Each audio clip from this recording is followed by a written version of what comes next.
爹，当年你的拳不够快，更不够狠。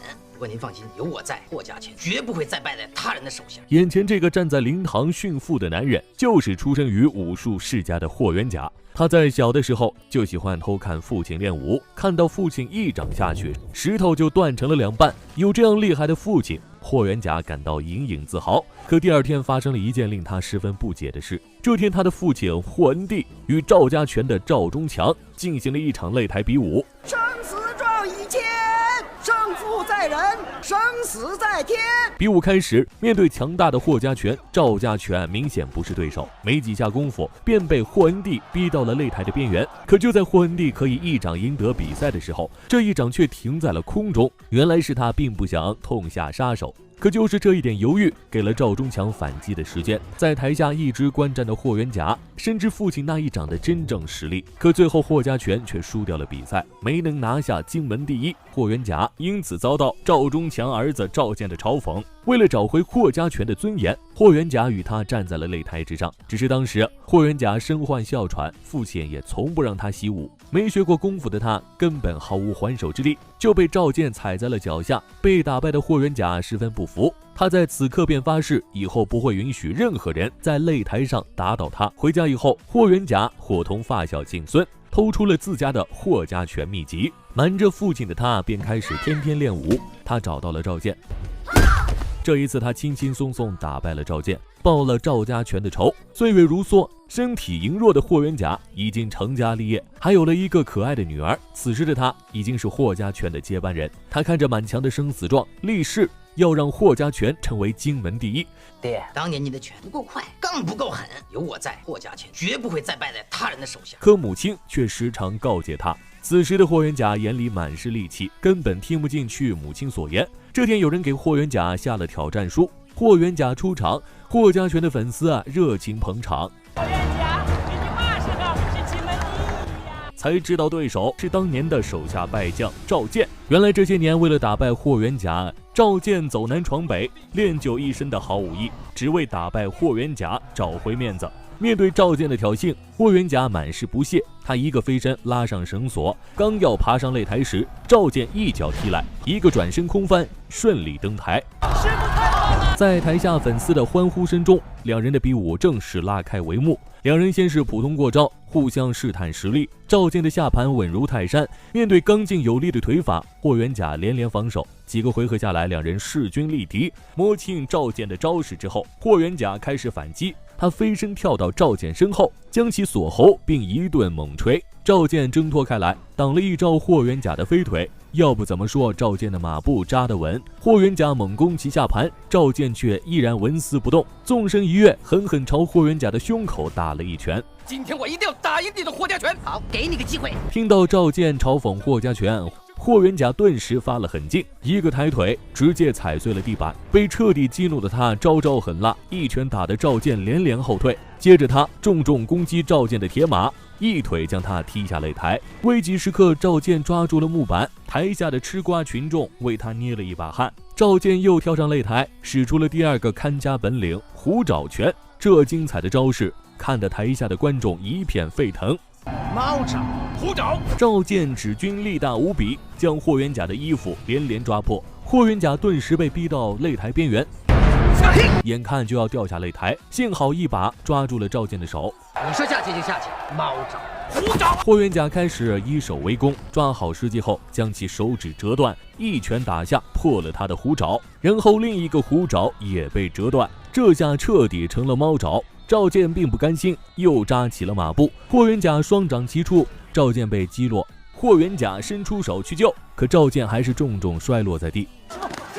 没事吧？没事，胜者霍元甲再次打败赵健，霍元甲大喜。当晚在孤月楼大摆庆功宴，对前来拜师的人，他来者不拒，也不管对方有没有武德。此时的他已经走上了一条不归路，眼里只有荆门第一，心里想着赢，享受众人的崇拜。就连最心爱的女儿也被忽视。前来挑战霍家拳的人源源不断，没一个是他的对手，这也使他更加狂傲。我有签了生死状的，一起上。众人围攻之下，霍元甲越打越猛，仿佛是一个比武机器。霍元甲，你嘛时候是荆门第一呀？霍元甲得意地笑了起来。不同于众人的欢呼，好友敬孙却是一脸愁容，爬得越高，摔得越惨。他担心好友忘本，连赢38场后，霍元甲算是彻底火了，各地武者纷纷前来拜师，打赢后便包场请客，喝了这杯酒，大家就是兄弟。霍元甲的高调引起了秦爷义子的不满。你还没打赢我义父秦爷呢。这位秦爷是铁刀门掌门，武艺精湛，在荆门从未有过败绩。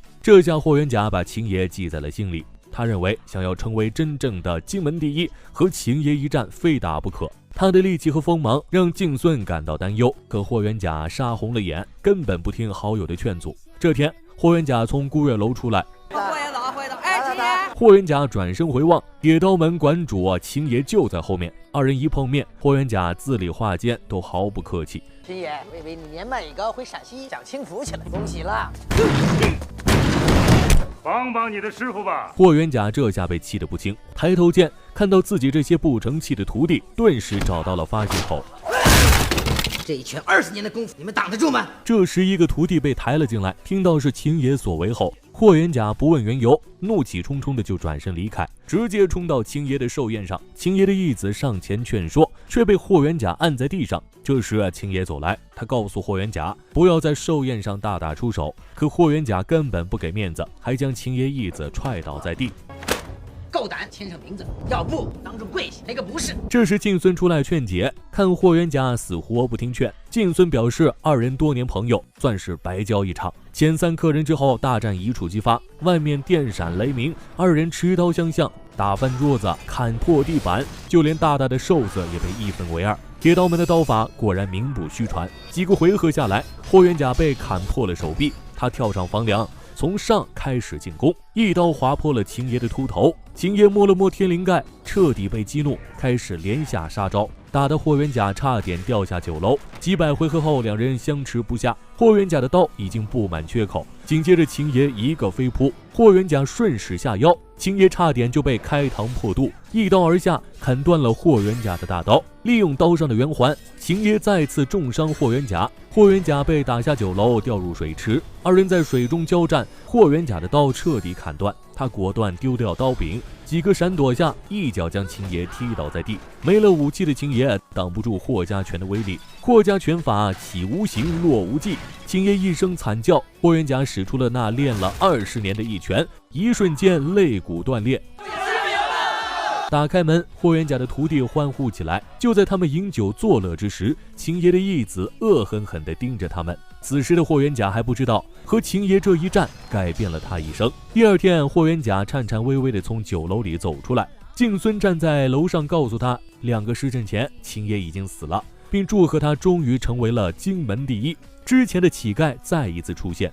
霍元甲，你嘛时候是荆门第一呀？就在今天。这一次，霍元甲再也笑不出来，转身离开了。回到家中，眼前的一幕让霍元甲痛心疾首，他遭到了报复。他的母亲倒在了血泊之中，女儿也被残忍杀害。还没开口问，秦爷的义子当场自刎，只剩下秦爷的妻儿在一旁哭泣。他拿刀指向他们，却终究于心不忍，扔了刀走出门外。这时，之前被打伤的徒弟前来认错，他表示是自己与秦爷的小妾有了私情，秦爷这才出手教训。霍元甲这才明白自己犯下大错，他万念俱灰，坐船离开了荆门。女儿的笑声和母亲的教导浮现在他的脑海中，也许在此时此刻，他才懂了父亲当年的一掌为何落不下。可是已铸成大错，后悔和自责显得十分无用。他生不如死，跳入河中，看到了母亲和女儿在向他招手。再次睁开眼，霍元甲看到的是一群陌生的面孔，原来他是被村民救了下来。在孙婆婆和小月的悉心照料下，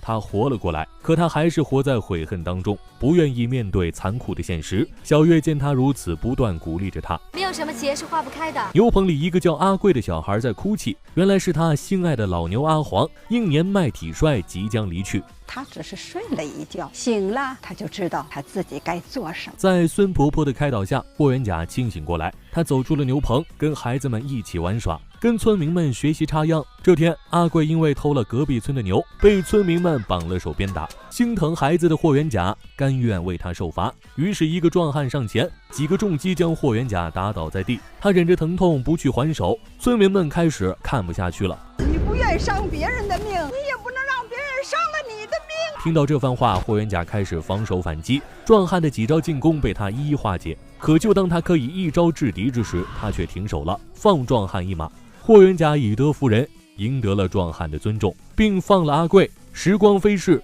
霍元甲早已适应了田园生活。这天是重阳节，小月告诉他要去祭拜父母。离开荆门多年的他，也很想回去看一看。跟小月告别之后，他便踏上了回家的路。回到荆门之后，这里一切早已物是人非。曾经繁华的家乡十分萧条，因为沦为外国列强的殖民地，因为无力反抗，百姓饱受欺凌。回家祭拜父母后，向曾经被自己伤害过的人道歉。就在这时，报纸上有一则新闻，一个西洋大力士横扫擂台，20多位师傅都不是对手，对方甚至称我们为东亚病夫。面对奇耻大辱，霍元甲再次走上擂台。上了擂台后，主持人让他签下生死状。我们有另一种传统，叫以武会友。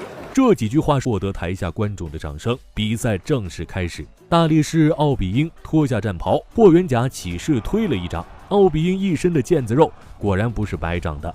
大力士又单手掐住脖子，霍元甲顺势一个盘腿旋转，台下的观众激动不已。大力士来了劲儿，利用自己的身高体格优势近身搏斗。霍元甲伸出五指掐他，将霍元甲甩出。霍元甲抓住绳子又站了回来，躲了一拳，将其翻倒在地。大力士空有一身力气，面对身手敏捷的霍元甲，连续几个回合下来都败了下风。随后他一个泰山压顶，台下的观众都屏住了呼吸。只见霍元甲硬生生用手臂和腿将大力士给挡了下来。承让。听到周围人的喝彩，大力士气急败坏，准备搞偷袭，却被霍元甲一脚踢飞。正当他要撞上场上的钉子时，霍元甲伸出了援手，霍元甲获胜了。霍元甲打败西洋大力士的新闻很快便上了报纸，他的好朋友敬孙也改变了对他的看法，二人以茶代酒，握手言和。为了帮助霍元甲成立精武体操会，敬孙卖掉了孤月楼，霍元甲召集武术精英，精武体操会日益强大，让洋人感到十分不满，提出让霍元甲挑战4位外国高手。即便是知道不公平，一代宗师霍元甲还是欣然接受了挑战。就这样，一场极不公平的比武开始，4个打1个。第一个上场的是西洋拳王，此人虽体格健壮，力大如牛，然而却只会用蛮力。霍元甲避其光芒，几个来回便将此人撂倒。第二个上场的是西洋教练，擅长于长矛攻击，1寸短1寸险。霍元甲出其不意靠近攻击，翻身刺向他的一脚，对方不服再击，霍元甲将其撂倒。第三个出场的是西洋击剑冠军，即便他剑法高超，可在霍元甲面前都不堪一击，闪转腾挪间便挑飞了对手的长剑。就这样，霍元甲连胜3名高手，毫发无损，赢得了阵阵掌声。第4场也就是最后一场，对手是东洋武士安野。凭着对武术道的精神，安野深知此次比武极不公平，提出改日再战。霍元甲谢过他的好意之后，两人开始了大决战。安野用刀，霍元甲用3节棍。安野面对3节棍眼花缭乱的招式，挥刀刺向霍元甲，霍元甲接连躲闪，顺手完成了一个过肩摔。两人这时互换了武器，霍元甲的刀法也是一绝，可安野却难以控制3节棍。于是两人将对方的武器奉还，领教3节棍威力后，安野便近身攻击，将3节棍拆分开来，使用双棍对打。东洋人将霍元甲的茶水掉了包，第1回合打成了平手。两人中场休息，第2回合开始，两人徒手搏斗，几招下来将安野踢倒在地。不料毒性发作，霍元甲的视线模糊了起来，突然黑色血液从口中喷出。安野暂停了比赛，敬孙劝他不要再打，拉他去看大夫。霍元甲依然走上擂台，再次打出了那练了20年功夫的一拳，只是这一次他停住了手。他的武术精神让安野大受震撼，甚至是自己输掉比赛的安野举起了霍元甲的手。这部霍元甲上映于2006年，展示了霍元甲的成长之路，更深刻地传递了武术文化内涵。我们相信倒在擂台上的霍元甲此生无悔。好了，今天的视频就到这里。